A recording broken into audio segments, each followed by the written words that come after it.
Correct. Biryani வேணாமா? Right. அப்ப பிரியாணி வேணாமா?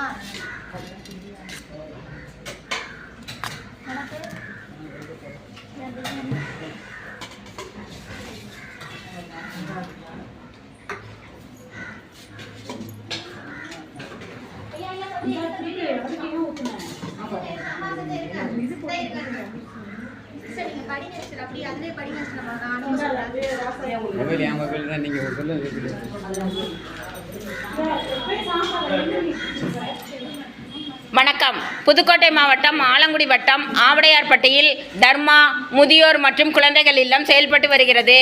எங்களது இல்லத்திற்கு பிரபு சத்யா மகன் ஹரிபிரசாத் அவர்களின் பிறந்த நாளை முன்னிட்டு இன்று 10/3/2026 மதிய உணவு வழங்கியுள்ளார்கள். இவர்களுக்கு நன்றி. இவர்கள் குடும்பம் மென்மேலும் வளர எல்லாம் வல்ல இறைவனை பிரார்த்தனை செய்கின்றோம். நன்றி, வணக்கம்.